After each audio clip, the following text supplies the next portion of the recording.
After makagraduate ni Chelsea, namuhay ang dalaga malayo sa kanyang parents na nasa abroad.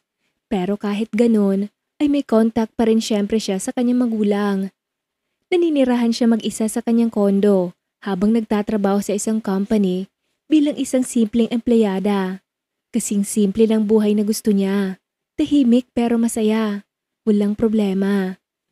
Matapos magluto ng hapunan, tulad ng inaasahan, dumating ang nag-iisang asungot niya sa buhay. Si Audrey, ang matalik niyang kaibigan na sobrang close nila. Halos magkadikit na ang kanilang mga atay. Hi! Bigla na lang itong pumasok dahil alam nito ang passcode niya. May dala itong isang box ng cake at isang galong ice cream na sa halip na kanin ang hapunan niya ay mapapakain na lang din siya ng dala nito. Masama ang tumanggi sa grasya ika nga. Mabuti na lang, kahit anong gawin niyang lamon, hindi siya tumataba na ikinaiinggit ng kaibigan niyang si Audrey. 145 pounds na kasi ito ngayon, sa lakas kumain. Lalo na kapag meron itong problema. Magsabi ka nga sa akin, may problema ka na naman ba? Angal niya nang halos galit na galit ito sa ice cream sa dami ng nakain. Buti alam mo. Napasimangot pa ito sa sinabi niya, sabay subo ng cake. Ano yon, lalaki? Tanong niya na sumubo rin ng cake. Noong huli itong bumili ng isang galong ice cream at isang large na box ng cake, ay noong nakipaghiwalay ito sa nobyong nahuling may kahalikang iba. Buti naman alam mo. Muling napasimangot ito sa kahinigop ng sunod-sunod ang ice cream na nasa baso. At sinimot ang isang platong cake. Sa ginawa ng kaibigan, napangiwi siya sa pagkaumay. Sino? Tumaas rin ang bahagya ang kilay niya dahil wala naman itong boyfriend. Paano ito nagkaroon ng problema sa lalaki? Kasi friend, nag-register ako sa dating app at ginamit ko yung picture mo. Ayun, nakikipag-meet sa akin si Kent. Yun ang malaki kong problema. Paano niya ako magugustuhan? Ikaw yung nasa profile ko. Sabi pa nito sa kanya. Ano? Ginawa mo yun? Nagtaas siya ng boses, naiinis. Nilapitan siya nito sa kaniyakap. Yun ang paraan ni Audrey para mawala ang galit niya. Look ang perfect kaya niya. Cute and handsome. Pagmamalaking ipinakita ang lalaki tinutukoy nito. Makipagkita ka sa kanya, friend ha. Kahit one time lang. Sige ka, magmumukha ka niyang sinungaling. Inirapan niyang kaibigan. Gusto niya itong hampasin at tirisin. Ang kaso, sa laki nito, paano niya ito matitiris? Ayoko nga. Singhal niya. Kaya nga wala siyang social media account dahil wala siyang tiwala sa mga lalaking nakikilala sa internet. Lahat yun scam. Di siya magtitiwala sa mga lalaki. Ayan! Naka-registered ka na sa dating app, friend. Na-add ko na din si Kent. Kaya I'm sure, mamaya, magme-message na siya sa'yo. Nakangiti na ito. Ganun na lang ang gulat niya nang makitang hawak nga nito ang cellphone niya. Ang bilis ng kamay nito. Mas mabilis pa sa 4:00. Oh my G! Naibulalas niya, saktong nag-reply na ang lalaki. Nag-change ka ng account? Playgirl ka ba? Messages sa kanya nang nagngangalang Kent. Umuusok ang ilong niya sa galit. Siya na wala pang experience mag-boyfriend, sasabihan ito na playgirl. Humanda ito sa kanya. Hoy, wag mo akong matatawag na playgirl. Ikaw ang playboy, unggoy. Pang-aaway niya pa sa lalaki para hindi na ito makipagkita pa sa kanya at ma-turn off sa ugali niya. Tawang-tawa ito sa reply niya. Hindi ito tinablan sa sinabi niya. See you later, baby. Excited akong makita ka. Suwabe pa nitong reply na ikinatayo ng balahibo niya sa batok sa pagtawag nitong baby sa kanya. Di na siya nag-reply. Kung hindi, pinatay niya ang cellphone. Binalingan niyang kaibigan na ngayon ay sinisimot na nito ang lahat ng pagkaing dala. Gigil niya itong nilapitan. Sa susunod, huwag mong gagamitin yung picture ko sa kalokohan ha. Kundi, mananagot ka talaga sa akin. Duro niya rito. Nginisihan siya nito. Kasi naman, malamig na ang love life ko. Pati sa'yo, malamig din.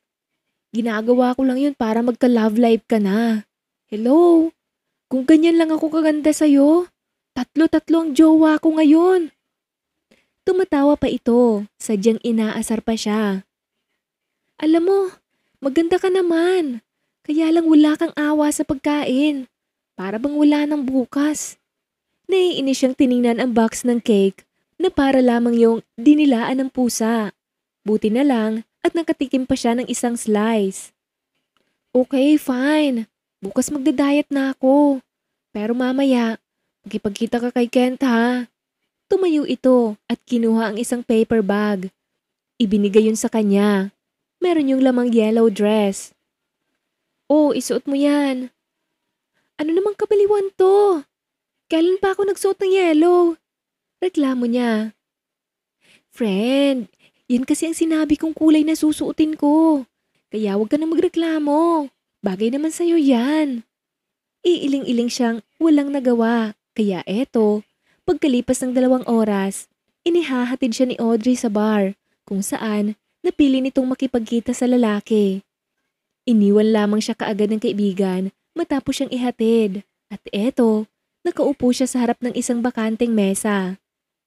Maraming tao sa paligid na may kanya-kanyang kasama. Siya lang yata ang nag-iisa. Habang wala pa ang lalaki, nag-order na siya ng alak.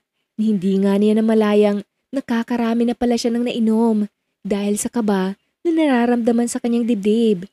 Hindi siya sanay sa ganun, kaya naisip niyang baka lumakas ang loob niya kapag nakainom na siya.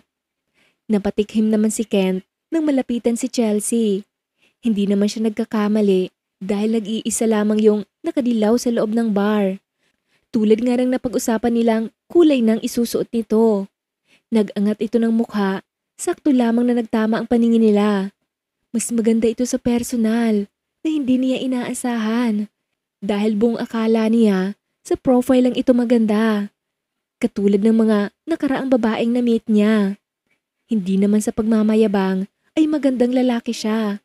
Kaya marahil pumapatol siya sa dating app dahil busy siyang tao at wala siyang maraming oras para maghanap ng mga babae.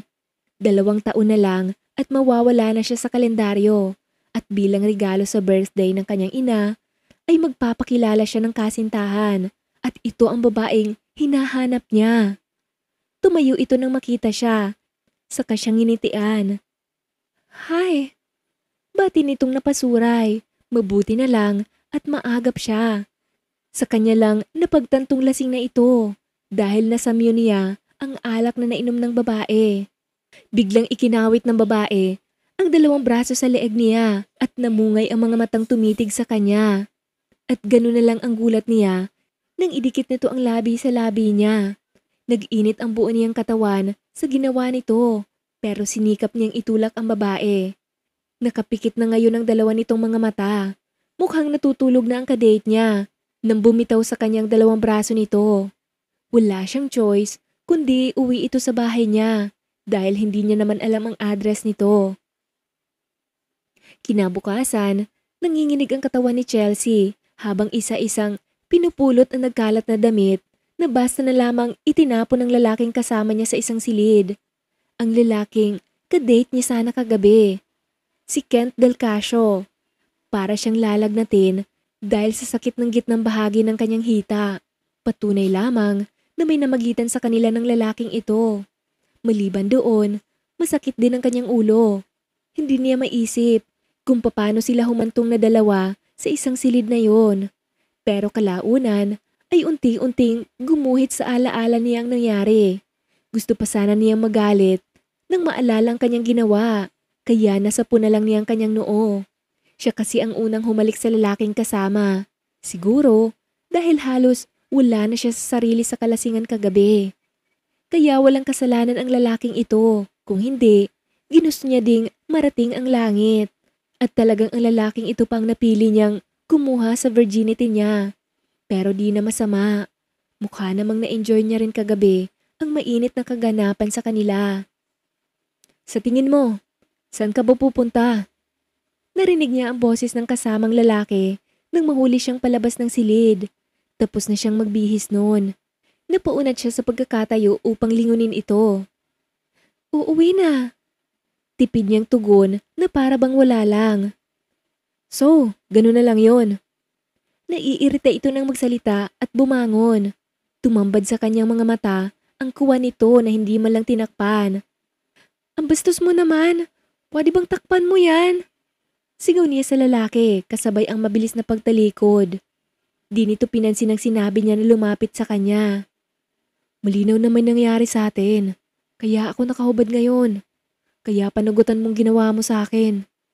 Walang gatol nitong saad na para bang hinalay niya ito. Dahil sinabi ng lalaki, napalingon siya na nanlaki ang mga mata. Anong akala mo sa sarili mo? Babae? Yung nangyari sa atin kagabi wala lang yon. It's just one night stand. Muli siyang napatalikod dahil ang lalaki, isang dangkal lang ang layo sa kanya. Nag-iinit siya sa presensya nito. Ano bang tingin mo sa aming mga lalaki ha? Para usan? Suplado nitong tanong sa kanya. Malinis mo kung nakuha. Ikaw ang unang babaeng gumalaw sa akin. Kaya sa ayaw at sa gusto mo, pakasalan mo ko. Dagdag pa nito na ikinainit ng ulo niya dahil sa pakikipagtalo niya sa lalaki. Para sa kaalaman mo ha, virgin mo din akong nakuha. Pero hiningi ko ba sa yung panagutan mo ako? Naiinis na rin si Chelsea. Pakiramdam ng lalaking ito pa ang natalo sa nangyari sa kanilang dalawa. Ganung mas agrabyado siya dahil siya itong babae at nawala ang kanyang iniingatang pagkaberhen. Nagtitimpi namang mapangiti si Kent sa nakikitang pamumula ng mukha ni Chelsea sa galit. Ang totoo, ginawa niya lang yon para di ito mawala sa kanya. Ngayon pa lang kasi siya nakaramdam ng ganitong klaseng pakiramdam sa isang babae. Hindi niya naman ito pakikialaman kagabi kung wala siyang gusto rito. Isang buwan din silang magkasintahan sa dating app at isang buwan na silang mag-on. Pero bakit ganon? Parang estranghero pa rin siya rito. Ganon pa man, para sa kanya, sigurado na siya sa babaeng ito na siyang gusto niyang makasama habang buhay. Nagsimula na siyang magbihis dahil hindi ito makatingin sa kanya ng diretso. Nakahinga naman si Chelsea ng maluwag pagkatapos makapagbihis ni Kent. Uuwi na ako. Ipasok pa ako. Tsaka na lang tayo mag-usap ulit. Pagpapaalam niya sa lalaki, sinulyapan lang siya nito habang isa-isang isinara ang butones ng polo. Naghihintay naman siya sa sagot nito. Hindi niya maiwasang mapahanga sa fit nitong katawan nang hindi sinasadyang mapatingin siya sa nakaumbok nitong pandesal sa tiyan. Hindi naman niya yun kagabi napansin habang nagniniig sila dahil nga sa lasing siya. Pero nag-iwas din siya kagad ng tingin nang mahuli nitong nakatingin siya sa part na yon at napapalunok siya. Pagkatapos nitong magbihis, humarap ang lalaki sa salamin at sinuklay lang nito ng daliri ang di naman gaanong nagulong buhok. Saka siya sinulyapan. Hintayin mo ko. Pagkasabi nito ay pumasok ito ng banyo. Saglit na saglit lang na lumabas din. Halika na. Pagkasabi nito ay hinawakan siya sa kamay at iginiya palabas ng kwarto. Saan mo naman ako dadalhin? Nakasimangot niyang tanong. Mag-aalmusal at iuuwi kita sa bahay niyo para ma-meet ko ang parents mo. Kinakabitan siya nito ng seatbelt nang sumagot ang lalaki. Sorry pero nasa ibang bansa ang parents ko. Tugon niya. Kapatid mo or lola? Umikot ito sa kabilang bahagi ng kotse. Solo akong anak at pareho nang namayapa ang mga lolo at lola ko. Tugon niya. Hindi tumugon ang lalaki. Nakikita niya lang na nilalaro ng daliri nito ang manibela ng kotse habang nagmamaneho na tila nag-iisip hanggang sa huminto ang kotse nito sa harap ng isang restaurant. Saka siya inalalayang bumaba matapos umikot. Ilang na ilang siya habang tinitigan nito nang magkaharap sila sa loob ng restaurant at hinihintay ang kanilang order. May munting kaba din siyang nararamdaman sa dibdib. Ngayon lang niya napagmasdan ng maayos ang lalaki at tama si Audrey. Ang gwapo nga nito. Kunwari ay tumingin siya sa papalapit na waitress na matamis na nakangiti kay Kent para lang makaiwas sa mga mata nito dahil para siyang Inilulubog sa kanyang kinauupuan, ni ayaw nitong kumurap. "Here's your order, ma'am, sir." Malambing na boses ng babaeng nag-atima sa kanila. Halatang may gusto sa kasama niyang lalaki. Napaismid siya, nangitian ito ni Kent dahil lalong lumabas ang kagwapuhan nito na kahit may kasama itong babae ay hindi pinalagpas ng waitress. Ilang sandali pa bago umalis ang waitress kaya nagsimula na silang kumain. Wala lang yun sa kanya dahil wala siyang damdamin para sa lalaking kasama. Iyon ang tumatakbo sa isip niya. Pagkatapos nilang kumain, inihatid na siya ni Kent sa kanila. "Salamat sa paghatid," sabi niya, nanilingon ito bago bumaba. "Hihintayin kita at gusto kong ako ang maghatid sa'yo sa trabaho. Pwede ba akong pumasok sa loob ng bahay mo?" Pagpapaalam ni Kent. "Ano na lang ang sasabihin ng ibang taong makakakita sa atin?" Nilingon niya ito. "May nangyari na sa atin kagabi, Chelsea. Ano pa bang dapat mong ikahiya? I am soon to be your groom."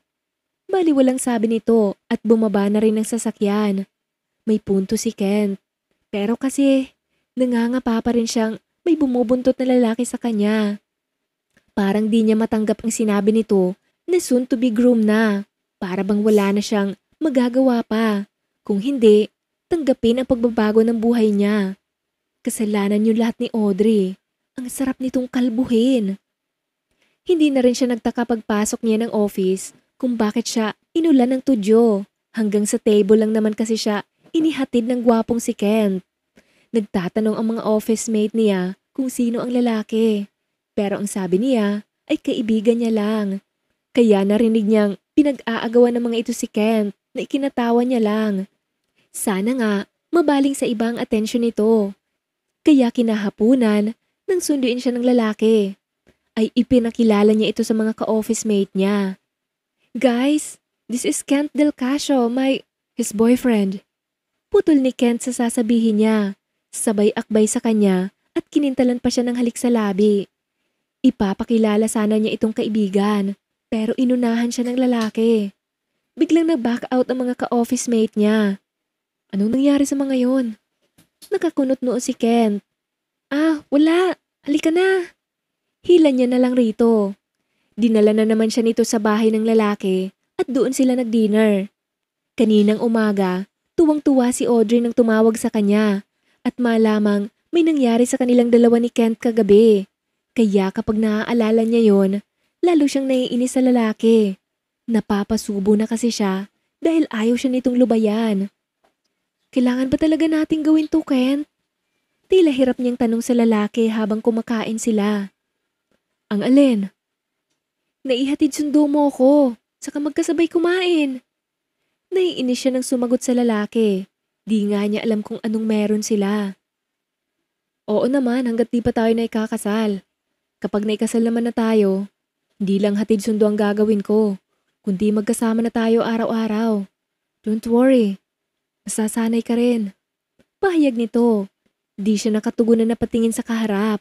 Bagaman wala siyang alam tungkol sa lalaki, ngayon pa lang, parang unti-unti niya na itong nakikilala.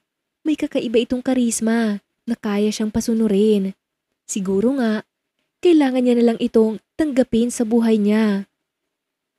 Balisa si Chelsea sa kanyang kinauupuan habang si Kent naman ay komportableng nagmamaneho. At panay lang ng sulyap sa kanya na manaka-naka ay nginingitian siya. "Relax babe." Napansin siguro ni Kent na hindi siya mapakali. Nakasuot siya ngayon ng color pink, French puff, sleeveless dress. Dahil sinundo siya nito sa kondo upang mag-attend ng birthday party ng ina. At yun din ang araw na ipapakilala siya nito. At hindi pa siya handa para ma-meet ang mami ng nobyo. Siguro nga ay nobyo niya si Kent. Ayon na rin sa ipinapakita sa kanya ng lalaki. Simula kasi nang may naganap sa kanila ay walang araw na hindi nakabuntot sa kanya si Kent. Kahit na halos kahihiwalay lang nila ay tumatawag na naman ito sa kanya. Kapag weekend naman at wala siyang pasok. Nasa kondo niya ito maghapon at kulang na nga lang sa bahay niya matulog. "Paano naman ako magre-relax, Kent? Kinakabahan ako." Sagot niya. Wag na kaya ako mag-attend? Tugon niya sa nobyo. Wala itong tugon sa kanya. Ginagap nito ang palad niya, habang ang isa namang kamay ay nasa manibela. Don't bother. Nasa tabi mo lang ako. Besides, mabait naman ang mom ko. I'm sure, magugustuhan ka niya. Ang lawak ng ngiti nito at panay pisil ng palad niya. Kaya napanatag ang kanyang kalooban mula sa init na nagmumula sa palad nito.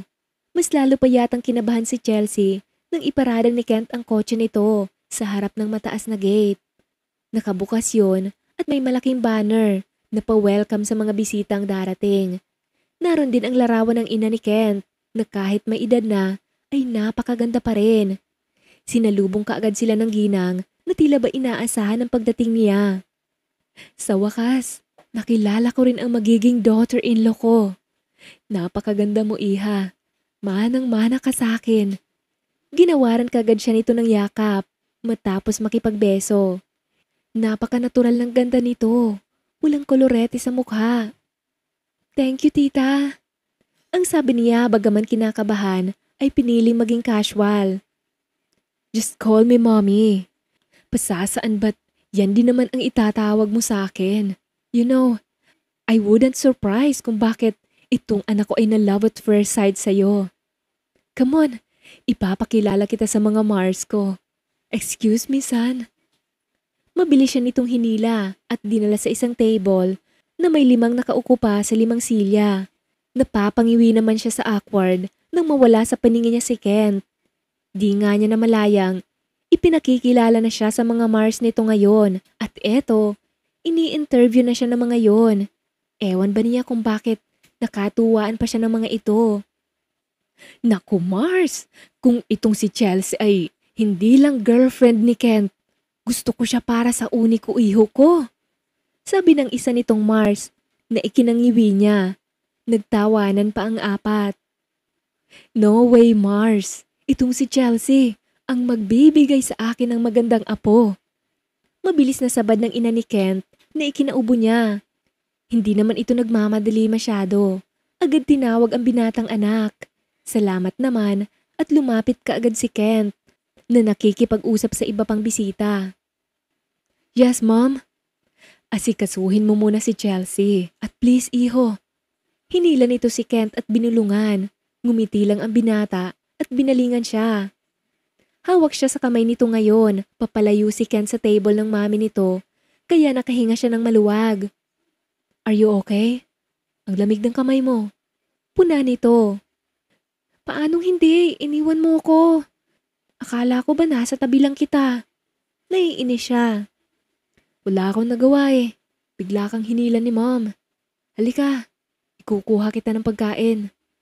Panakaw pa siya nitong kinudlitan ng halik sa pisngi. Yun ang paraan ni Kent para mawala ang init ng ulo niya at effective naman. Nagpalinga-linga siya kung walang makakakita sa ginawa ni Kent. Pero mukhang sa kanila nakatingin ang iba pang bisita. Kaya palihim niyang kinurot ang nobyo sa tagiliran. Pero nginitian lang siya nito. I love you.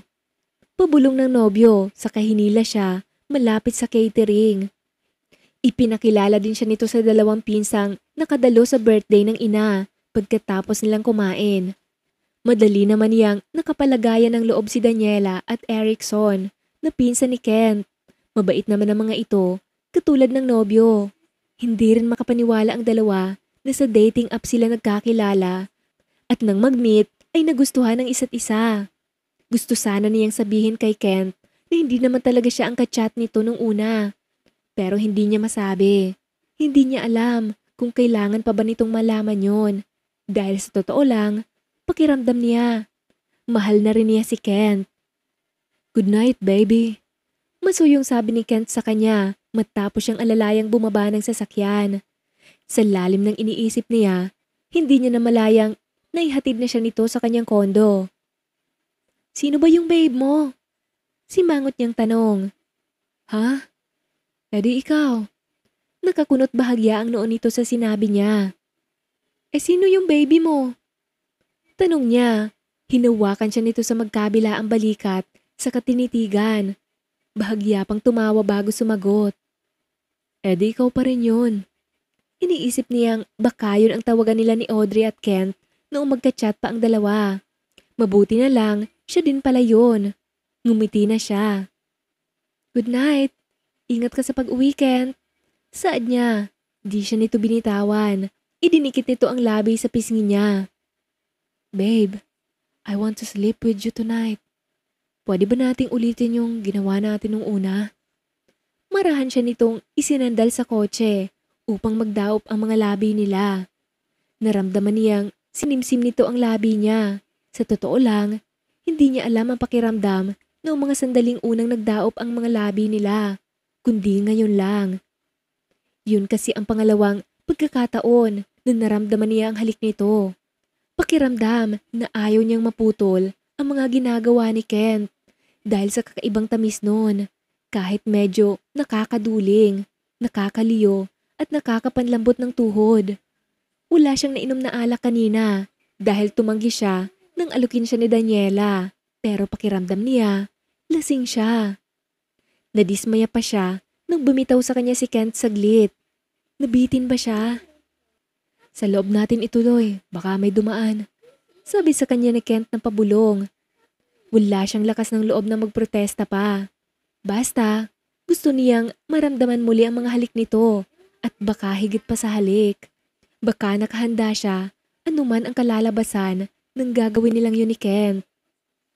Nagulat pang kaibigan ni Chelsea nang ikwento ang muling nangyari sa kanila ni Kent at sa plano niyang sabihin ang tungkol na rin sa kaibigan dahil gumugulo yun sa isip niya. Gaga, ba't mo naman sasabihin na ako yun?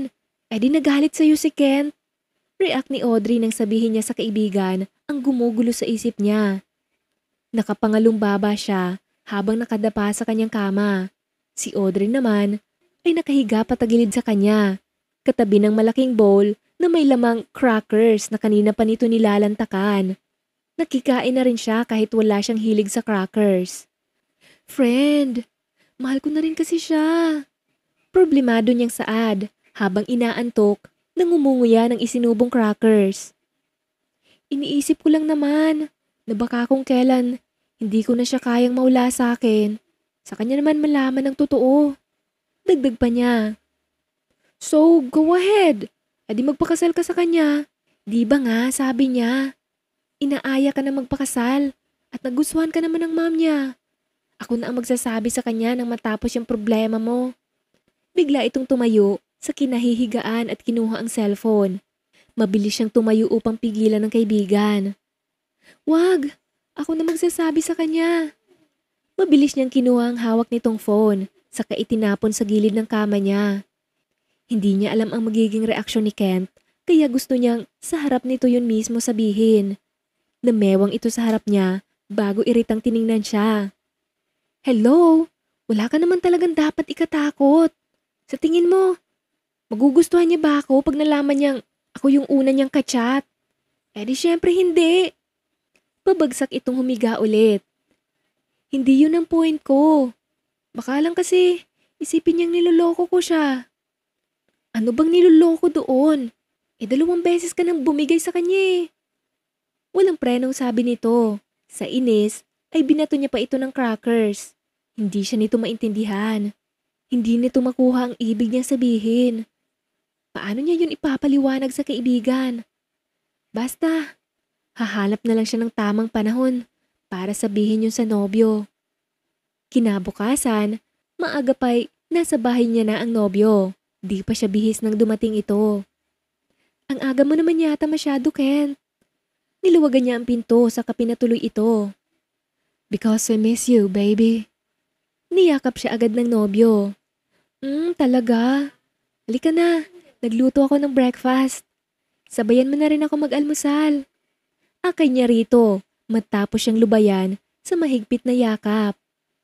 Tamang-tama, di pa ako talaga nag-aalmusal. Inakbayan siya nito patungong kusina. Kent, what if malaman mong hindi pala talaga ako yung inaakala mong Chelsea? Anong gagawin mo? Kumakain na sila nang sabihin niya yon. Babe, anong ibig mong sabihin? Napakunot no ito sa pagkakatitig sa kanya bago ngumiti. Ipinaliwanag niya naman sa nobyo ang kinatatakutang malaman nito. Ayaw niya kasing may bumagabag sa kanyang kalooban, lalo na kung tungkol yun kay Kent. Sinabi niyang si Audrey ang tunay na kachat nito at naging karelasyon sa dating app at ginamit lang ang picture niya. Pero di man lang nagulat si Kent sa kanyang ipinagtapat. Ngumiti lang ito bago ginagap ang palad niya. Yun ba? Sinabi na sa akin ng kaibigan mo kagabi sa chat. Nag-aalala ka raw kasi. At sinabi niya sa akin na love mo na ako ng sobra at ayaw mo na akong mawala sa'yo. Nakangiti nitong Saad. Bakit pakiramdam niya ang iyabang ng tono nito ngayon? Pero nakahinga siya ng maluwag. Ang OA naman niya kasing pag-isipan pa ng ganun ng nobyo. Samantalang alam naman niyang mahal na mahal siya nito. Pagkatapos nilang kumain, tinulungan siya nitong maghugas ng plato habang pinag-uusapan nila ang plano para sa kanilang kasal. Naisip na rin naman niyang pumayag na magpakasal. Tutal naman, 2 beses nang merong nangyari sa kanila ni Kent. Hi Mom! Hello Dad! Kausap niya sa mga ito sa video call sa araw na yon upang maipakilala ang kanyang nobyo at maibalita na rin ang desisyon nilang pagpapakasal na magkasintahan. Weekend yun. Tulad ng mga nakarang araw ay saktong nasa bahay niya si Kent. Nagtatago pa ito sa likod ng kamera na tila nahihiya sa parents niya. Pinagpapawisan ng nobyo kahit naka-aircon naman ang room niya. Kaya dahil dito, lihim siyang natatawa. Babe, are you sure okay na tong suot ko? Narinig niyang tanong ng nobyo pabulong habang inaayos ang polo shirts. Nag-thumbs up naman siya bilang tugon. Mom, Dad, gusto ko sanang ipakilala si Kent sa inyo. My knight and shining armor. Tadan! Sabay hila niya kay Kent papalapit sa kamera. Napilitan tuloy itong kumaway at ngumiti. Nahihiya ka pa? Ang gwapo mo naman. Ikinawat niya ang isang kamay sa braso nito. Actually, nabanggit na niya sa parents ang lalaki at gusto na rin ng mga ito na makilala si Kent. Magiliw naman yung kinausap ng kanyang parents. Sinabing ingatan siya. Tungkol naman sa kanilang kasal, ay nangako ang mga ito na uuwi para dumalo. Nasa tamang edad naman siya para mag-asawa kaya hindi tumutol ang parents niya. Nagustuhan din naman ng mga ito si Kent para sa kanya. At para sa parents niya, kung saan siya masaya, ay magiging masaya na rin ang mga ito para sa kanya. Nang matapos ang halos 2 oras na pag-uusap, ay tuwang-tuwa si Kent na panay yes. Marahil ay dahil hindi sila tinutulan sa kanilang planong pagpapakasal. Di ba sabi ko mabait ang parents ko? Pagmamalaki niya sa nobyo, nananatili silang nakaupo sa kanyang kama. Ang swerte ko na nga sa girlfriend ko. Ang swerte ko pa sa magiging biyanan ko. Nagsimula na itong yumakap sa kanya bago siya masuyong hinalikan sa pisngi. Naramdaman niya na ring gumagapang ang kamay nito. Tinampal niya yon. May iniisip na naman marahil itong hindi maganda. Nakanguso naman itong tumingin sa kanya. Lumabas na tayo ng room. Hila niya sa lalaki pero niyakap siya nito at naglalambing na tinitigan siya. Mahal na mahal kita, Chelsea. Nakangiti ito ng nakakaloko. Alam niya na yon, kaya hindi siya umimik. Maya-maya pa, hinuli nito ang mga mata niya bago sinabi kung gaano niya rin ito kamahal. Habang papalapit ang kasal, lalo lamang nagiging sweet ang nobyo. Walang araw na hindi sila masaya. Kung dati naiilang siya sa mom nito, ngayon ay hindi na. Isa rin kasi ito sa excited para sa kanilang kasal. Tampulan na nga sila ng tukso sa office dahil sa nalalapit nilang kasal ni Kent. At ayun na nga, paglipas lang ng 1 buwan ay idadaos na ang kanilang engranding kasal. Dumalo lahat ng malalapit niyang ka-office mate. Siyempre, ang best friend niya at ang kanyang magulang. Dumalo rin ang mga kaibigan at kakilala ni Kent. Matapos ang seremonya ng kasal, ay tumuloy ang lahat sa venue. Nakaalalay sa kanyang asawa kahit nakaupo siya sa isang silya dahil kanina pa siya nahihilo. Akala nga niya, hindi siya tatagal sa simbahan. Iha, are you okay? Nag-aalala ang kanyang ina. Nahihilo ho ako ng konti, pero okay lang. Hinilot niya ang sintido. Kumuha na rin si Kent ng tubig na maiinom. Hindi kasi siya nakapag-breakfast kanina dahil isinuka niya yon. Hindi naman siya gutom, pero naglalaway siya sa kakaibang amoy ng pagkain.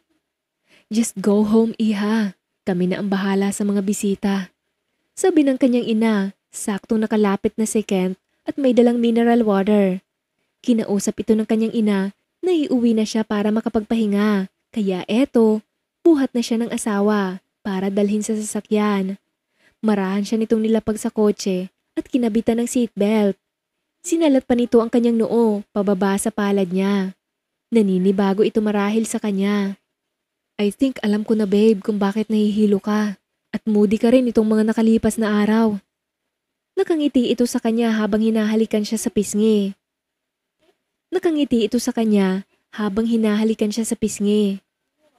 Ano? Nakakunot ang noo niyang tanong. You're pregnant. Ganyan din ang naramdaman ng secretary ko before. So I guess, magiging daddy na ako. Masaya pang sambit ni Kent. Pakiramdam niya, lumala ang pagkahilo niya. Kaya di siya nakapag-react. Gusto na muna niyang makapagpahinga at bukas, kapag okay na siya, saka siya magpapatingin sa doktor. Ang importante, nairaos nila ng maayos ang kanilang kasal. Pagdating sa bahay, hinayaan muna siya ni Kent na makapagpahinga matapos niyang magbihis habang ginagawan siya nito ng soup. Dama niyang napagod siya kaya naging malalim ang kanyang tulog. Halos maggagabi na nang magising siya at nakaramdam siya ng gutom.